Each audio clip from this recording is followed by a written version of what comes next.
No, sinampal si Pangilinan. Naku, ang lupit po nito mga kababayan.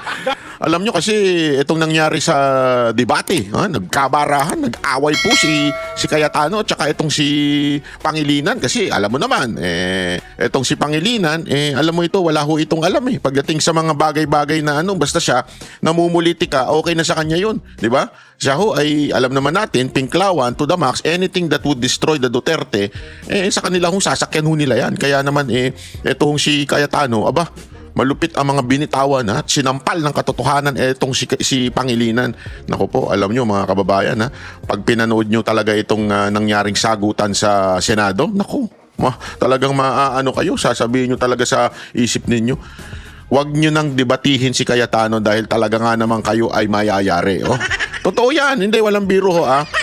Pag si Cayetano ang inyong dinibate, sigurado meron kayong paglalagyan. Yan ang katotohanan. Pag si Cayetano ang inyong dinibate, ay sure shot yan.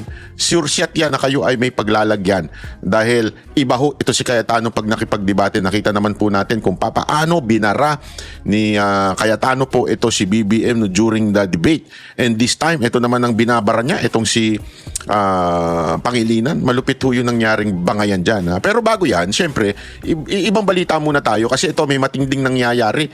Nagkakagulo na daw. Naku, patay tayo dyan. Nagkakagulo na dyan sa Cavite. Naku, totoo ba yan? Tingnan natin. Naku, kasi alupit to. Alupit to nang nangyayari dyan dahil nga sa ginagawa nila dito kay Revilla, na kung saan sabi nga nila bakit yung kriminal nagiging bayani at yung talagang mastermind siya pang nakakatakas, di ba?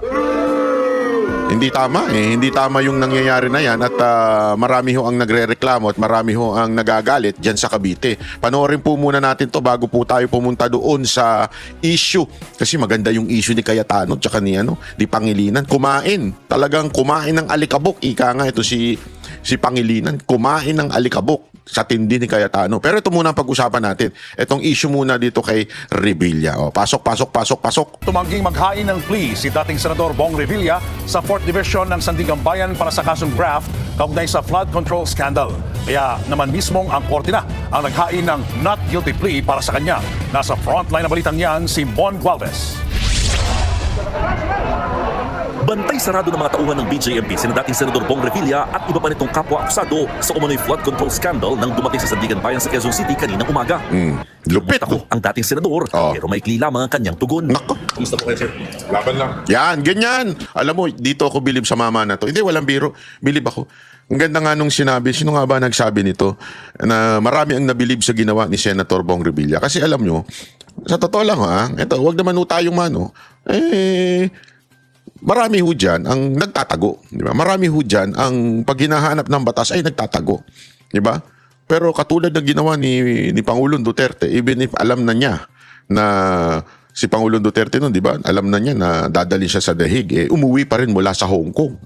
Tayo po ay kasama doon, di ba? Nagpunta po tayo doon. Galing din po tayong Hong Kong noon.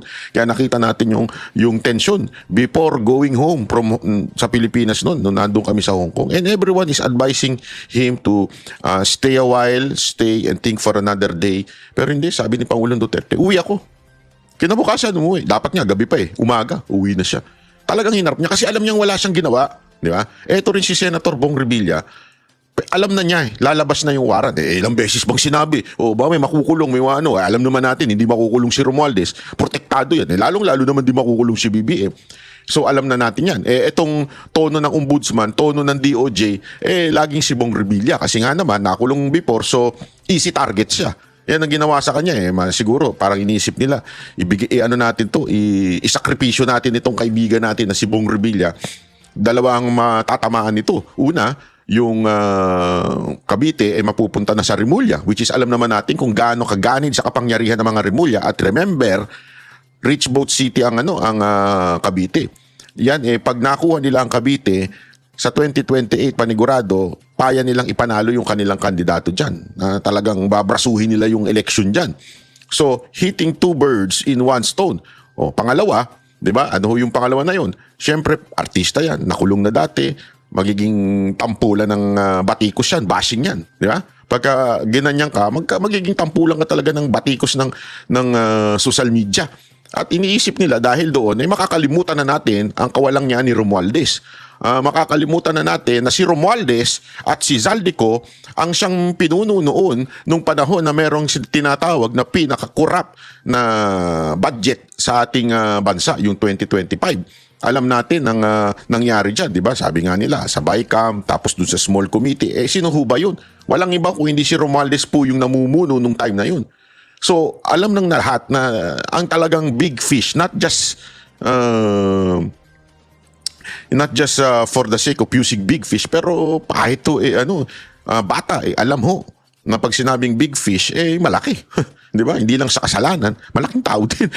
Ang bihirang buhay rin. 'Di ba? Pero ay nako po, sorry po. Oy, sandali, anong nangyari doon? Oy, sira ulo ka. Bakit ka nagpe-play? 'Di ba ho? So ano ibig ko sabihin? Doon pa lang malalaman mo na kaagad. Doon pa lang malalaman mo na mga kababayan na talagang meron hong plano ho sila. Kaya nila ito si Revilla. At even if na alam na niya na ikukulong siya, gagawin siyang sacrificial lamb ng gobyernong ito at sasabihin, tingnan nyo na, kahit kakampi namin, ipakukulong namin. Yan ang kanilang pinupunto Di ba? Pero hindi yan ang gusto natin. Ulo ni Romualdez ang gusto natin, hindi Revilla. At hindi rin Bong Revilla, kundi Bongbong Marcos ang gusto nating makulong. Bakit itong si Revilla? Nananahimik sa kanto. Di ba? Nananahimik po ito. Tapos yung entire na mga tiwaling opisyal ng DPWH, sila pa ang bayani. Sila pa ngayon ang ginawang state witness. Saan ka nakakita ng ganun, di ba? Katarantaduhan talaga Diyan mo malalaman talaga na there is something wrong with these people. There is really something wrong with what is happening in our country. So, ewan ko, panoorin niya to. Senador Bong Revilla sa 4th Division ng Sandigan Bayan para sa kasong graft kaugnay sa flood control scandal. Kaya naman mismong ang korte na ang naghain ng not guilty. Tumangging maghain ng fees nagre-replay kaugnay sa flood control scandal. Kaya naman mismong ang korte na ang naghain ng not guilty plea para sa kanya. Nasa frontline ng balitang yan si Bon Gualvez.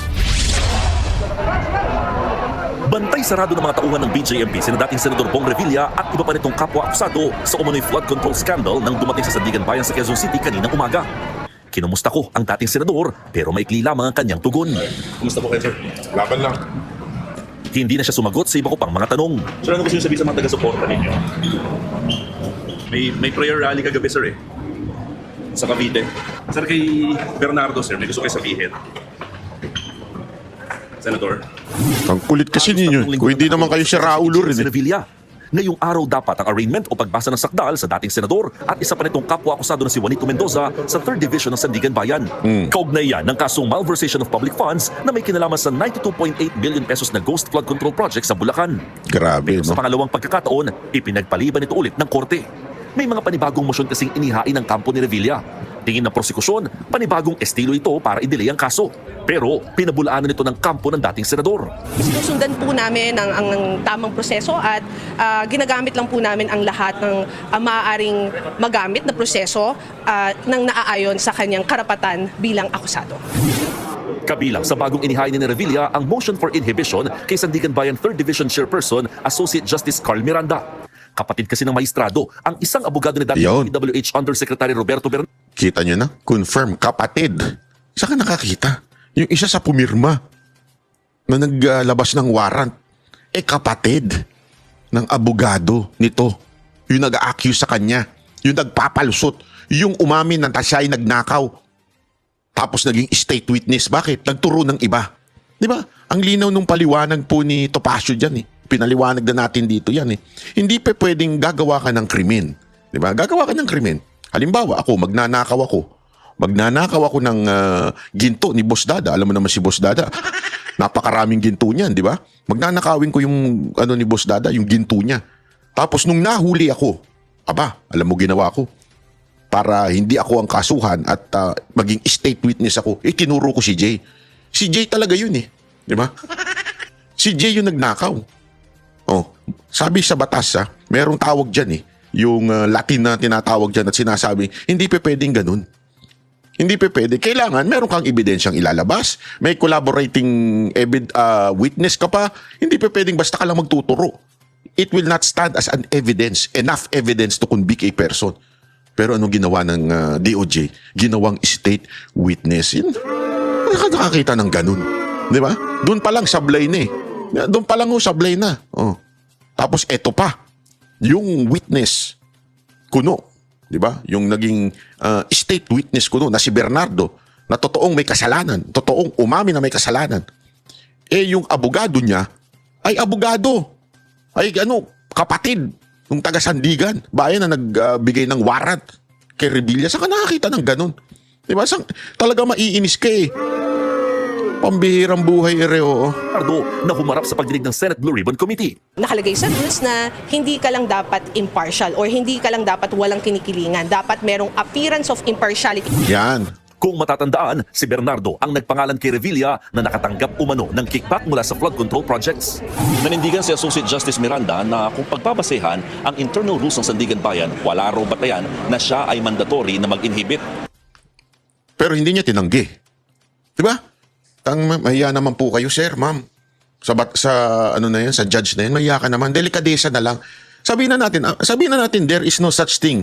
There's no such rule na yung kapatid mo, kung yun ang abogado nung nag-aakusa, ikaw ay kailangang mag-inhibit. Ibig sabihin ng inhibit, aalis ka muna, hayaan mo na muna yung ibang judge. Di ba? Kahit ba sabihin nating walang rules yun, which is questionable, still, delikadesa naman. Sir, ma'am, delikadesa naman. Halimbawa, kami ng kapatid ko, pareho kami abogado, di ba? Siya yung judge. Ako, abogado ko ni Boss Dada. Si Coach Oli, kapatid ko, di ba? Judge siya. Mantakin mo, ako yung abogado ni Boss Dada. Tapos inaakusa niya si Jay na ang lakas kumain. Halimbawa lang, sin of gluttony. Tapos, ipakukulong niya. Dahil sa sobrang lakas kumain na walang kami ng pagkain, ipakukulong ko si Jay Guevara. Kukunin ko si Banat Bay na abogado. Kasi, yung judge kapatid ko. Sa tingin ninyo, anong itsura nun? Ito makikita mo talaga na, nagtatarantaduhan tayo mga kababayan. Gaguhan to. Ginagago nyo kami. Di ba sasabihin nyo, wala namang rules eh.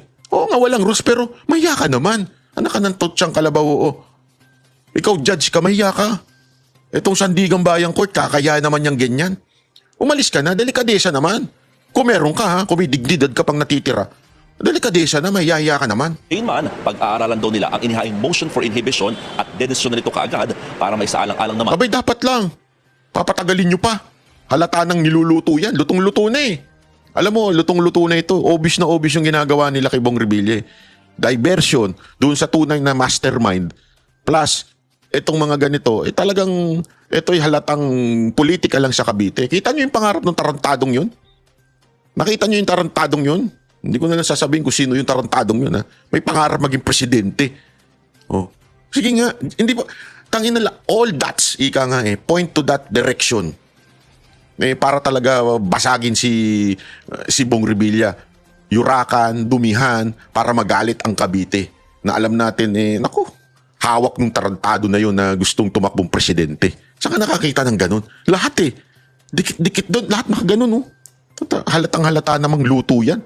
Sabi nga sa basketball, lutong Macau. Hindi ko alam ba tinawag na lutong Macau sa basketball. Ang tiwala ng taong bayan sa sistema ng hudikatura. Nireset muli ang arraignment ni Revilla at Mendoza sa February 16. Habang naghain naman ng not guilty plea ang 5 iba pang akusado sa kaso na pawang mga dating opisyal at empleyado ng DPWH. Pagdating naman sa kasong graft, tumangging maghain ng plea si Revilla sa 4th Division ng Sandigan Bayan. Kaya korte na. Alam mo ito, diyan pa ako bilib Kasi pag ikaw, nag-ahin ka ng guilty plea o guilty bargain, parang ganun, sinasabi mo, sige, aamin na ako dito para bumaba yung sistensya ko. Malamang palayain pa siya, di ba? Kasi yung isang kaso lang naman niya yung non-bailable So pag umano siya ng not guilty dyan, ibig sabihin, tinatanggap ko, so makaka-bail siya. Pero hindi alam mo yun, dito literal ginigipit. Dati, isipin nyo, bakit dati inilagay dun sa Krami? But this time, pinahihirapan talaga. Doon talaga sa kulungan. Pinahihirapan, sinusubukan biyakin ito si Superman. Di ba? Sinusubukan nilang biyakin tong mama na to. Para talagang syempre, pagka pag guilty plea ka, bababa ang insistensya mo, baka makalabas ka. Pero at the same time, yung sa tao, kita nyo na, di ba, sabi ko sa inyo, meron kaming big fish na may kukulong, umamin na, guilty, Pero dahil nga sa may paninindigan to, alam mo, sorry ako para sa akin yung pagsuko niya, umangat ang respeto ko. Yung ganito niyang not guilty plea, umangat lalo. Alam ko yan kasi nga sabi ko nga sa inyo sa dami ng kasong aking kinaharap lahat ng pasikot-sikot dyan, syempre pinapaliwanag ko sa abogado ko. Sabi ko, paki-explain nga sa akin lahat yan, mga terms dyan, ano ba mga mangyayari dyan. Kaya alam ko yung mga ganyan sabi ko, lupit nitong maman to, talaga nanindigan siya. Oh, di ba? Hindi, tayo naman nanindigan din dahil yung kaso natin, lahat ng kaso natin, dismiss. Ang naghain ng not guilty plea para sa kanya. Nag-file nga kami ng motion to quash information. So ano ibig sabihin doon? Kini-question yung legality o validity ng information. So we are just maintaining that position. Direktang not guilty plea naman ang inihain ng dalawang iba pang akusadong sina RJ Dumasig at Juanito Mendoza. Sa February 19, itinakda ang pre-trial ng kaso. Ang mga taga-suporta naman ng dating senador nagtipon sa labas ng Sandigan Bayan. Git nila, si dating Yusek Bernardo raw ang dapat managot at hindi si Revilla. Ganito rin halos ang tema sa ginawa nilang prayer rally. Grabe, kita nyo? I mean, kung korap, magkakaganito ba? Napakatangan nyo naman. I mean, ito talagang grabe sa dami ng tao daw dyan sa Cavite. Kasi sabi ko nga sa inyo, wag ako ang tanungin ninyo. Ang dami kong kaibigan sa Cavite o kahit nga ilan ang membro ng Banatero sa Cavite. Talagang tinatanong sila ano ba talaga? Totoo ba? Maayos ba itong si Revilla? Sino ba talaga ang tolongis dyan? Isa lang yung sagot nila Alam na natin lahat yun. Diba? Alam na natin kung sino tolongis dyan sa Cavite. Diba? Bakit pa aanuhin mo yan? Alam na ng tao yan. Gago! Sa Cavite. Doon iginit ng Mrs. ni Revilla na si Bacoor Representative Lani Mercado Revilla na malinis sa konsensya ng kanyang mister. Yun. Masakit. At higit sa lahat, nakakagalit. Alam ko yung pinagdadaanan ni Madam Kasi kakampi mo ito. Kakampi mo yung administrasyon. Kakampi mo si Marcos Tapos nilaglag. Una, alam nyo ba na nilaglag yan sa eleksyon? Nilaglag yan itong nakarang eleksyon. Hindi matatalo si Bong Revilla. Maniwala kayo sa akin. Luzon, Visayas at Mindanao, hindi matatalo yun. Napaka-imposible. Inendorso pa yun ng INC. Hindi talaga siya matatalo. Whether you like it or not, malakas talaga yan. Dati nga yan ang pinaplanong patakboy ng presidente nun Malakas po talaga itong maman to. At pangalawa, maayos talaga magtrabaho ito. Minsan kasi, tanda natin marami sa inyo nanlalait dahil, sir, eto, let's deal with the elephant in the room. Alam natin, pag nagrarally, sumasayaw siya ng budots. Because that's how the Filipinos are, alam mo yun, na-entertain, especially on the rally, tapos doon sila But, sa totoo lang, if you would check his record, being a senator, being a public official dyan sa Cavite, maganda ang record niya. Talagang nagtatrabaho. Kasi minsan lang, kailangan mo lang talagang sakyan yung, alam mo yun, yung style of campaigning. You have to accept. As a matter of fact, yan nga din yung sinabi nun kay Mocha. Kasi si Mocha nung unang simula niya, sinasabi sa kanya is, seryoso si Mocha. Kasi sinabi sa kanya, wag ganyan. Kasi hindi ganyan maano ang tao. Alam na natin na you are serious in serving the people. Alam na natin ang motibo mo ay maganda. Pero before going to that service, you have to do yung ganyang klaseng campaigning. Kasi yun ang nagkiklik sa tao. But it doesn't mean that's who you are. It's just a matter of how you approach. Kasi it's like making a deal, a negotiation. Diba? Sa negotiation, hindi naman yung uupo ka, yung kapartner mo na kaka-negotiate mo, tara, pag-usapan natin ang negosyo. Hindi ganun. Pag nag-negotiate ka, aalamin mo muna ano ba trip nito. Trip ba nito uminom? Trip ba nito ng bababae? Alam mo, pangit man pakinggan, but that's the truth. Diba? Sa Japan, ginagawa yan, negotiating. Sa ano kaya ang trip nito? Kung ang trip nito, mountain, you have to know it. Kung ano yung trip ng kausap mo. For you to be able na maipasok yung agenda mo, yung gusto mong mangyari, kailangan mo munang sakyan yung trip ng tao na kausap mo. It's the same thing with campaign. Before mo magawa yung gusto mong gawin, pag ikaw na upo na, kailangan mo munang makarelate doon sa mga tao sa baba. Alamin mo muna, ano ba trip nila? Pag nakarelate ka na, that's the time, ipasok mo na yung gusto mong sabihin. Gusto mong gawin dyan sa bayan mo. Ganun talaga Alam mo, sabi nga nila, bakit yung mga Duterte hindi ginawa yan? Hindi din. Iba lang ang ways ni Pangulong Duterte. Kung nandun kayo sa campaign nung panahon ni Pangulong Duterte, ang dami niyang binitawang joke na yung iba siniseryoso ng mga putang inang media. Tanga kasi yung media. Remember, si Pangulong Duterte at that time, hindi naman niya target yung media eh. Ang target niya yung tao. So, bibitaw siya ng joke. Kasi doon siya magaling at doon din nakakakunik ang tao. Akala siguro ng media, ganun yung etong tao na to. Kaya nga tinan nyo in the first part, diba? Babaero ko. Sige, hahalik ako ng babae. Oh, nag-enjoy ang tao. Ginawa niya yung na-entertain ng tao. Pero nung naupo siya, nanghalik ba siya ng babae? Nung naupo siya, nagjo-joke ba siya na baliwala? Hindi ba siya nagtrabaho? Nagtatrabaho siya. At ang lupit na ginawa niya sa bayan natin. At alam natin yun, ramdam natin ngayon yun. Na itong Pangulong to, si Rodrigo Roa Duterte, talagang nagsilbi sa bayan to the point, gumanda ang ating peace and safety sa ating Pilipinas. Ang ating mga negosyante naging kampante, dumaming investment, maraming napagawa na infrastructure. Diyan ka nakadama ng pagbabago eh. But remember, during the campaign, it started with jokes, started with silly things, di ba? Na parang ginagawa ba yun ng presidente? Hindi, kumunik muna siya. So what's my point? Ganon din naman to si Revilla. Kaya hindi ako nagko-comment dun sa mga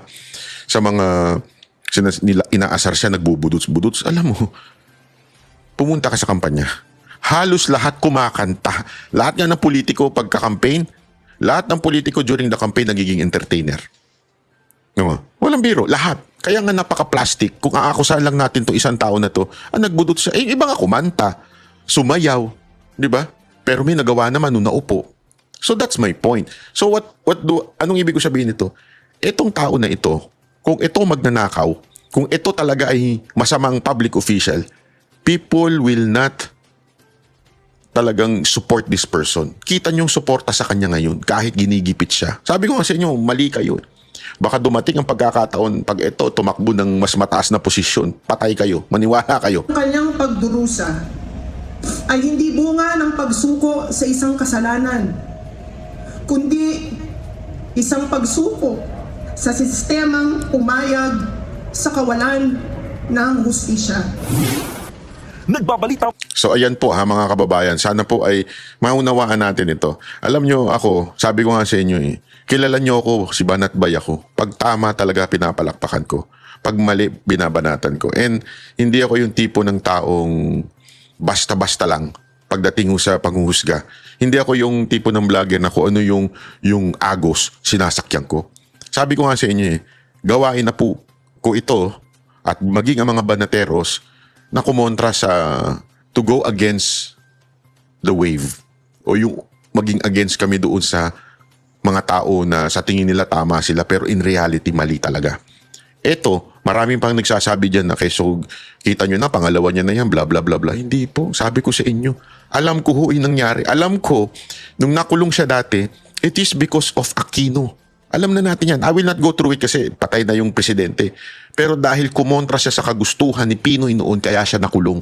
Kaya nga na-acquit Acquitted po siya. Alam mo sabihin na acquitted? Not guilty. Iyan po ang sinabi ng court. And yet, at that time, grabe yung akusasyon sa kanya. Siyempre, yellow propaganda ba naman? Alam nyo naman ang yellow propaganda Yan ang pinaka-hayop sa propaganda. Mga hayok yan sa propaganda. Ito mga dilawan Pinalabas talaga siyang sobrang sama. Diba? Ganun ang ginawa sa kanya. And yet, eventually, lumabas siya. Bakit? Sabi ng korte, asan ang ebidensya nyo? Nga. Wala. Walang kwenta yung ebidensya na inakusa sa kanya. This time, umuulit na naman. Kasi nga, easy target siya Diba? Kaya sabi ko sa inyo, pag-aralan nyo na mabuti ito. Maniwala kayo sa akin.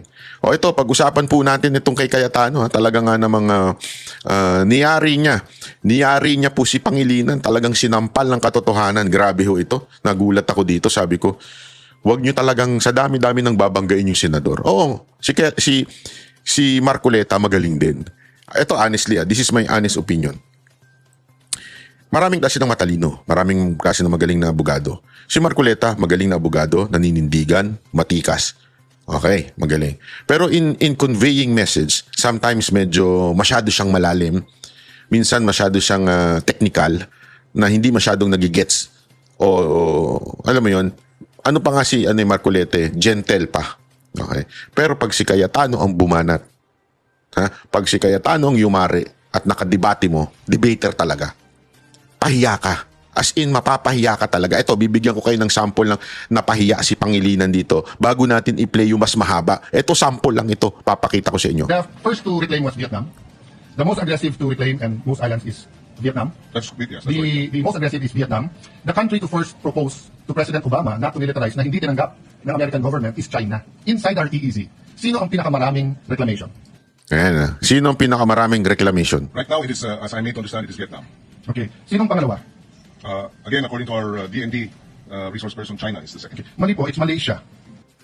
Malaysia. Oh, di ba?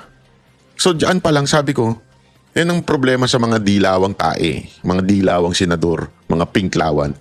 Basta lang sila bitaw ng bitaw. Kita nyo, nakatapit pa nga siya doon. Bakit? Tutumba siya. Bakit? Alam mo yung kanyang body language? Tingnan nyo ha. Tingnan nyo yung body language ni Pangilinan. The most aggressive is Tingnan Vietnam. nyo. The country to first propose to President Obama not to militarize na hindi tinanggap ng American government is China. Inside our EEZ, sino ang pinakamaraming reclamation? Right now, it is, Tingnan nyo, nakakapit siya. May bumubulong sa kanya eh. as I made to understand, it is Vietnam. Okay. Sinong pangalawa? Again, according to our DND resource person, China is the second. Mali po, it's Malaysia. Nakikipaglabang ka sa China, hindi mo alam. Di ba? Na Vietnam at Malaysia ang pinaka-agresibo at marami dyan. Tapos sasabihin mo ngayon yung China. You know why? Hindi ba kayo nagtataka dyan? Hindi nyo ba naisip yan? Bakit kaya China sila ng China eh? Mas madami naman ng Vietnam. Mas marami naman ng Malaysia. Bilangin nyo ha, mas marami yun. Di ba? Pinakita na nga ni Sas yan eh. Mas marami yung Vietnam at Malaysia. Bakit pinag-iinitan ng China? You know why? Dinidikit kasi nila ang China sa mga Duterte. As in, ang ano nila dyan, basta China, Duterte may kasalanan. But in reality, sa totoo lang ho, napakaayos ho ng relationship natin at maayos ang ginawa ng China sa atin. As a matter of fact, dito nga ako takantake, sino ba ang nagbigay sa atin ng mataas na tariff? Amerika ba o China? Amerika eh. Sinong tumulong sa atin during the pandemic? Unang nagbigay sa atin ng mga bakuna? Amerika ba o China? China. Sino nagpagawa ng mga magagandang na inagaw mismo ni Bongbong Marcos dito sa Davao? Di ba China rin? Alam mo, kanina nagpunta kami sa coastal Sabi ko nga kung lumamig lang to, para na ako nasa Europa. Oo. Kasi remember, di ba nagpunta tayo dyan sa Europa, ilang beses tayo nagpunta dyan. At isa sa paborito natin dyan, yung Barcelona. Kasi doon sa Barcelona, merong beach Ano ba yun? May mga coastal din sila. Sabi ko nga kulang na lang dito sa Davao City, mga siksing matatangos ang ilong. Parang Spain na ito, parang Barcelona na ang dating nito. Diba?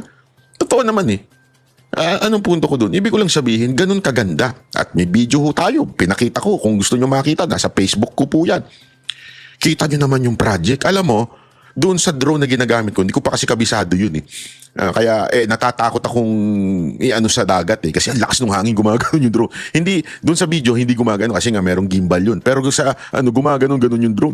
Pag pumupunta na doon sa may dagat, natatakot ako baka mamaya biglang bumagsak. Sayang naman yung pera natin doon. Mahal din yun, di ba? 30,000 din yun. So anong ibig ko sabihin? Pag tiningnan mo kasi talaga yun, in person, pag tiningnan mo yung parang harang, bago pa yung mismong ganun, may harang pa ng mga parang malalaking bato. Hindi ito yung pipitsuging bato Ito yung that can stand yung tindi ng agos, yung tindi ng alat ng tubig. Ganon siya katibay na kahit magka-tsunami, siguradong mahaharang. Magkakaroon ng splash kung may tsunami, pero mahaharang po yun. Unless yung tsunami kasi laki ng isang buong building. Pero grabe ang lalaki talaga. So, imposibleng umabot doon, bago patamaan ito, may haharang na. Ganong kalupit po. So, anong ibig ko lang sabihin? Ang tindi ng ginagawa ng China sa pagtulong sa Pilipinas. At may mga mas matitindi pang nananakop ng ating quote-unquote West Philippine Sea. Pero bakit yan ang pinag-iinitan? It's all because idinidikit nila at malapit ang mga Duterte sa China. Alam nyo, hindi naman malapit ang Pilipinas sa China Pero China lang kasi ang matulungin. And not only in the Philippines, even in Africa, in other countries. Ewan ko nga, mga putang inang tatanga-tanga lang itong mga senador natin. Pumunta kayo sa ibang bansa. China is the number 1 ngayon in terms of modern technology. Sila yung kayang gumawa ng sobrang bibilis. Yung kanilang technology. Sabi ko, eto the mere fact Apple is no longer made in US but made in China, it speaks so much. It's an American company and yet China ang tumitira. All the bags, di ba? Lumabas yan. Totoo yun. Yung mga designer bags, designer na mga brand, saan ginagawa? Sa China. Ang gagawin lang nila, alam niyo ba yung sikreto dyan?